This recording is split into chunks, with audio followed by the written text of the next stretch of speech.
हो गए recording? Yes ma'am.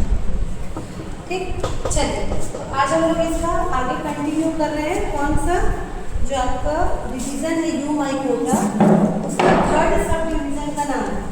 ठीक है, थर्ड सब डिवीजन का नाम है जिसको हम कहते हैं बेसिडियो माइकोटीना। क्या कहेंगे? बेसिडियो माइकोटीना।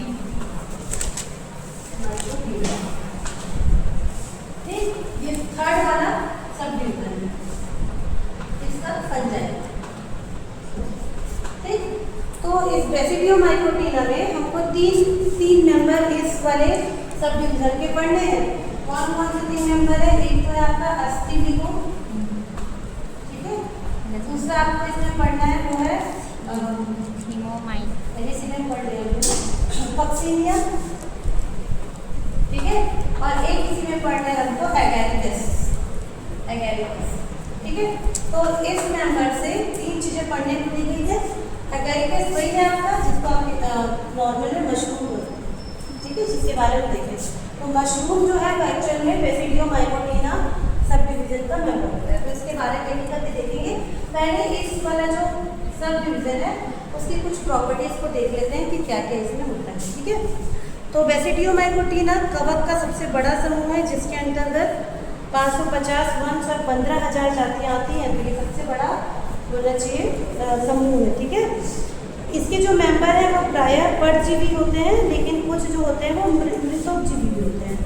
तो इसमें जो आपका अस्टिडियो और कॉक्सीनिया है, ये दोनों कहता है परजीवी है। ठीक है, परजीवी मतलब ये क्या है? पैरासाइट है। ये बहुत बड़ा समूह है। तो इसके अंदर कुछ जो मेंबर है, बहुत सारे मेंबर है, आपके सिलेबस में ये 3 दिया हुआ है। तो ये 3 में से जो 2 है अस्टिडियो और कॉक्सीनिया, ये दोनों पैरासाइट होते हैं। और एगैरिकस जो होता है, जो मशरूम होता है, ये हमको पता है क्या होता है? मृतोपजीवी है ना। हमने पहले भी देखा हुआ है जब इसके बारे में पढ़े थे। ठीक है, सेप्रोफाइट्स कहते हैं इनको। मतलब ये क्या होता है? सड़े गले पदार्थ पे उगते हैं। जब हम लोग उसका विजिट पे गए थे तो आपने देखा ही था कि वो क्या किए थे, जो गाय का गोबर होता है या जो पैरा भूसा होता है उसको सड़ाने के बाद उसमें क्या करते हैं? इसको ग्रो करते हैं।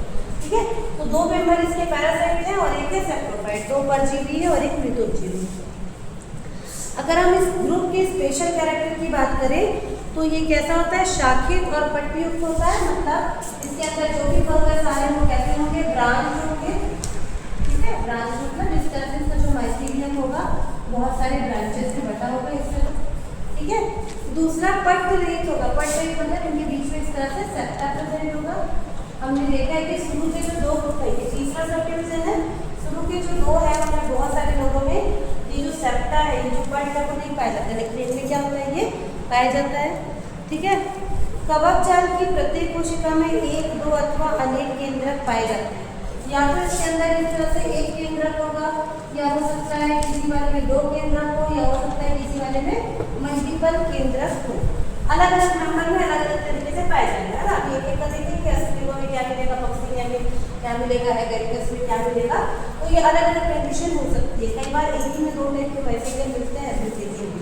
ठीक है, इनमें अलैंगिक प्रजनन, विखंडन मतलब फ्रेगमेंटेशन होता है। जैसे ये अगर फंगस है, यहाँ से टूट गया, यहाँ से टूट गया, यहाँ से टूट गया, तो जितने भाग का टूटेगा हर एक भाग क्या कर सकता है? नया कवक बना सकता है। तो इस तरह से इनमें अलैंगिक प्रजनन होता है, विखंडन से, मुकुलन से, बडिंग से, कोनिडिया से या ओइडिया से, ये सबसे होता है। ठीक है, और लैंगिक प्रजनन के लिए इनके पास अलग से जो गैमिट वाले जो पोर्शन है वो नहीं बनते हैं ना। नॉर्मल सेल में गैमिटल जो होता है रिप्रोडक्शन होता है। इनमें सिकंजिका पाई जाती है। अब ये क्या नया शिकंजिका बोलते हैं। ठीक है, इनमें सिकंजिका पाई जाती है। देखो बिल्कुल नया कैरेक्टर है, हमको बेसिडियो माइकोटीना में देखने को मिल रहा है। इसको इंग्लिश में कहते हैं ना क्लैम्प, इसको इंग्लिश में कहते हैं क्लैम्प कनेक्शन। ठीक है, इसको इंग्लिश में कहते हैं क्लैम्प कनेक्शन। तो इसमें पाई जाती है शिकंजिया। अभी देखेंगे ये क्या होता है, इसमें इंग्लिश में कहते हैं क्लैम्प कनेक्शन। तो ये इनमें पाया जाता है। जब इनमें लैंगिक जनन हो जाता है, सेक्सुअल रिप्रोडक्शन हो जाता है, तो इनके बाद इसमें बेसिडियम बनता है। ठीक है, बेसिडियम बनता है और उस बेसिडियम से बेसिडियो स्पोर बनता है। ठीक है, आगे इसको देखते हैं कैसे बनेगा। ठीक, बेसिडियम के ऊपर 4 बेसिडियोस्पोर बनते हैं। इस बेसिडियम से आगे चल के बेसिडियोस्पोर बनते हैं। ठीक है, तो बेसिडियम से आगे बेसिडियोस्पोर बनते हैं। अभी हम देखेंगे, जब एक नंबर देखेंगे ना तो सब में अलग अलग टाइप के इसमें स्पोर बनते हैं। सबसे बड़ा और सबसे एडवांस ग्रुप है ये फंगस का। ठीक है, और बेसिडियोस्पोर जो होते हैं बहिर्जात होते हैं, मतलब एक्सोजीनस होते हैं, बाहर की तरफ बनते हैं। जैसे कल वाले में हमने देखा था एस्कस, याद है? एस्कस देखा था ना हमने, पैराइजर पढ़ा था कल। ठीक है, हम लोग ने देखा था एस्कस बन रहा था। एस्कस कैसे बन रहा था? ऐसे करके स्ट्रक्चर था, उसके अंदर ऐसे बन रहा था। ठीक, इनको एंडोस्पोर कहते हैं, ये एक कवरिंग के अंदर रहता है। लेकिन इनका जो बनता है बेसिडियोस्पोर, वो इस तरह के स्ट्रक्चर बनेगा, उसके ऊपर ऐसे बनता है ऊपर, तो इसको कहते हैं बेसिडियोस्पोर। क्या होते हैं? बहिर्जात या एक्सोस्पोर होते हैं, बाहर की ओर होते हैं। ठीक है, ये इनके जनरल कैरेक्टरिस्टिक्स हो गए। ठीक, क्या क्या देखा हमने कि ये ब्रांच होते हैं, सेप्टेट होते हैं, यूनिन्यूक्लिएट, बाइन्यूक्लिएट या मल्टीन्यूक्लिएट हो सकते हैं। ठीक है, इनमें शिकंजिया बनती है, मतलब कैम्प कनेक्शन बनता है, देखेंगे क्या होता है। और इनमें बेसिडियम बनता है, बेसिडियोस्पोर बनता है। इतनी चीजें हमको इसके लिए याद रखनी। ठीक, चलिए नेक्स्ट पॉइंट देखते हैं। इनमें 2 टाइप के कवक जाल पाए जाते हैं जो इस ग्रुप में आते हैं, बेसिडियो माइकोटिया ग्रुप में जो आएंगे, इनमें 2 टाइप के कवक जाल मिलेंगे। ठीक है, 2 टाइप के माइसीलियम मिलेंगे, तो कहते हैं कवक जाल। कौन कौन से 2 टाइप के मिलेंगे? एक को हम कहते हैं प्राइमरी, एक को हम कहेंगे प्राइमरी माइसीलियम, दूसरे को हम कहेंगे सेकेंडरी माइसीलियम। ठीक है, प्राइमरी वाले को हिंदी में कहेंगे प्राथमिक कवक जाल और सेकेंडरी वाले को कहेंगे द्वितीयक कवक जाल। तो प्राथमिक कवक जाल में क्या होता है? ये मोनोकैरियोटिक होता है, जो बेसिडियोस्पोर के अंकुरण के फलस्वरूप बनता है। तो प्राइमरी वाला क्या होगा? सिंगल न्यूक्लियस वाला होता है, मतलब इसका जो माइसीलियम होगा इस तरह से, इसके अंदर हमको एक न्यूक्लियस, एक केंद्रक ही देखने को मिलेगा। तो जहाँ पर ऐसे मिलेगा उसको हम कहेंगे प्राइमरी माइसीलियम या प्राथमिक कवक जाल। ठीक है, तो ये क्या होते हैं? मोनोकैरियोटिक होते हैं और बेसिडियोस्पोर के अंकुरण के फल स्वरूप ये बनता है बेसिडियोस्पोर। ये देखो, बेसिडियम से बेसिडियोस्पोर बनता है। बेसिडियोस्पोर जो होता है, मतलब ये किससे ग्रो होगा? ये होता है grow from basidiospore, grow from basidiospore. ठीक है, तो ये बेसिडियोस्पोर के अंकुरण से बनता है और इसकी प्रत्येक कोशिका में एक केंद्रक होता है तथा इसमें प्रजनन कोनिडिया अथवा ओइडिया द्वारा होता है। इसमें प्रजनन कैसे होगा? कोनिडिया के द्वारा या ओइडिया के द्वारा। ठीक है, इनका प्रजनन होता है। ठीक, ये किसके बारे में बात करेंगे? प्राइमरी माइसीलियम के बारे में। अगर हम बात करें सेकेंडरी माइसीलियम के बारे में, तो इसको द्वितीयक कवक जाल कहते हैं। इनमें क्या होगा? यह डाइकैरियोटिक होता है, मतलब इसके एक माइसीलियम में ऐसे करके जो सेप्टा बनेगा उसके अंदर हमको इस तरह से 2 केंद्रक नजर आएंगे। तो जहाँ पर हमको 2 केंद्रक नजर आएंगे, इसको डाइकैरियोट कहते हैं। ये होता है सेकेंडरी या द्वितीयक माइसीलियम।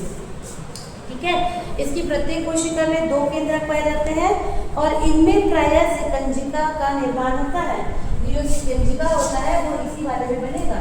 अभी देखेंगे क्या होता है सिकंजिका। ठीक है, तो इनमें क्लैंप कनेक्शन या सिकंजिका का निर्माण होता है।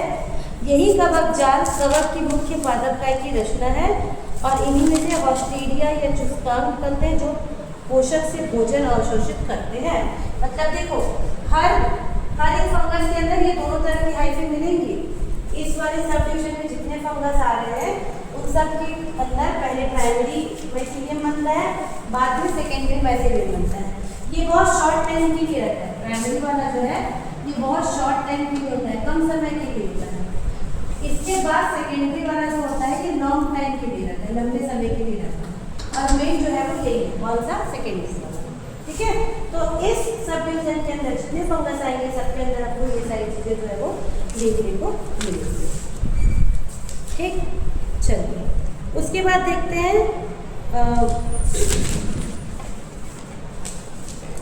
देखो, इनमें एसेक्सुअल रिप्रोडक्शन, अगर ये पूरे समूह की बात करें तो एसेक्सुअल रिप्रोडक्शन 2-3 तरीके से होगा। एक तो आपने देख लिया फ्रेगमेंटेशन के थ्रू होगा। ठीक ठीक है। दूसरा इनके अंदर होगा फ्रेगमेंटेशन के बाद कोनिडिया या ओनिडिया से होता है, ठीक है। पहला इनके अंदर जो अलैंगिक प्रजनन है वो फ्रेगमेंटेशन के थ्रू होता है, ठीक है। दूसरा इनमें कोनिडिया भी बनता है और ओनिडिया भी बनता है ना। ये सब हमने पहले देखा हुआ है कैसे होता है। तो एसेक्सुअल रिप्रोडक्शन ऐसे होता है। सेक्सुअल रिप्रोडक्शन कैसे होगा? सेक्सुअल रिप्रोडक्शन इनके अंदर होता है, एक टर्म है जिसको कहेंगे क्लैम्प कनेक्शन। सेक्सुअल रिप्रोडक्शन होता है क्लैम्प कनेक्शन के, क्लैम्प कनेक्शन, ठीक है। ये क्लैम्प कनेक्शन को ही सिकंजिया कहते हैं, सिकंजिका कहते हैं, सिकंजी को, ठीक। तो क्लैम्प कनेक्शन क्या होता है इसको हम लोग देखते हैं।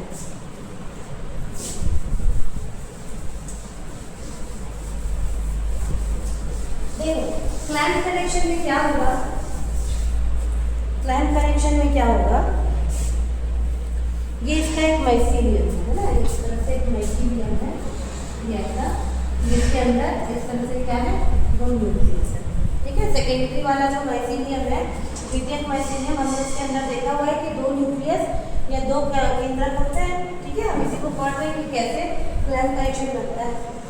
उसके बाद क्या होता है, इनके ऊपर एक छोटा सा आउटर ग्रोथ बनता है। कैसे आउटर ग्रोथ बनेगा देखिए, ये जो इसका माइसीलियम है यही पर से इस तरह से छोटा सा ऐसे स्ट्रक्चर बनता है। सबसे पहले इसी स्ट्रक्चर को क्लैम्प कहते हैं। क्या कहते हैं? क्लैम्प, ठीक है। तो ऐसे स्ट्रक्चर बनता है। उसके बाद क्या होगा, ये दोनों में से जो एक न्यूक्लियस है वो उस क्लैम्प में चले जाता है, ठीक है। ये ऐसे बनाते हैं, एक न्यूक्लियस को ऐसे बनाते हैं, एक न्यूक्लियस को ऐसे, ठीक है। तो ये एक न्यूक्लियस है और दूसरा न्यूक्लियस यहाँ से निकल के इस क्लैम्प के अंदर चले जाता है, ठीक, समझ आए। फिर नेक्स्ट स्टेप में क्या होगा, दोनों न्यूक्लियस में सेल डिवीजन होगा, दोनों न्यूक्लियस में सेल डिवीजन होगा। तो कैसा होगा देखिए, ये वाले न्यूक्लियस में सेल डिवीजन होगा तो ये ऐसे दो ठोक बन जाएगा, और ये जो ये वाला न्यूक्लियस है इसमें भी डिवीजन होगा और ये भी ऐसे दो ठोक बन जाएगा। समझ आ रहा है, दोनों न्यूक्लियस में क्या हुआ, डिवीजन हुआ, दोनों न्यूक्लियस दो बन गए, ठीक। फिर क्या होता है, फिर यहाँ पर से इसमें ये इस तरह से दीवारें बनना शुरू हो जाती हैं। कैसी दीवारें, पहले यहाँ पर बन जाएगा, ये वाला एक ऐसे है, ठीक है, ये कैसे है, ये ऐसे है, ये ऐसे है, ये ऐसे है। देखो पहले यहाँ पर एक वॉल बन गई और दूसरे कंडीशन में उसके वहाँ पर भी वॉल बन जाएगा। कैसे वॉल बन जाएगा, नीचे का दिख रहा है ना, यहाँ पर भी वॉल बन जाएगा, ठीक। तो ये कैसा हुआ देखो, एक न्यूक्लियस यहाँ आ गया, एक न्यूक्लियस यहाँ आ गया और इस वाले में दो न्यूक्लियस इस तरह से आ जाए, ठीक। और ये वाला क्वेश्चन है, फिर वो एकदम लंबा ग्रो कर जाएगा, ऐसे जैसे ग्रो कर जाएगा ऐसे पूरा, ठीक। यहाँ पे फिर से ये मल्टी न्यूक्लियर कंडीशन में आ गया। तो इस तरह से इनमें ये सेक्सुअल रिप्रोडक्शन हो रहा है। सेक्सुअल रिप्रोडक्शन के अंदर आ रही है, पहले ये दो न्यूक्लियस थे, फिर दो न्यूक्लियस में दोनों में डिवीजन हुआ, है ना। एक एक पोर्शन जो आगे रह गया और आगे वाला पोर्शन इस तरह से फिर लंबा होके ये जो फंगस है वो क्या हो गया, उससे लेंथ बढ़ गया। तो इसको क्लैम्प कनेक्शन कहते हैं। ये सेक्सुअल रिप्रोडक्शन का टाइप है इनमें, फंगस में, ठीक है। दूसरा तरीका जो होता है सेक्सुअल रिप्रोडक्शन का, उसको कहते हैं स्पर्मेटाइजेशन, स्पर्मेटाइजेशन दूसरा जो होता है तरीका, ठीक है। इसको डिटेल अभी नहीं करेंगे, आगे चल के देखेंगे।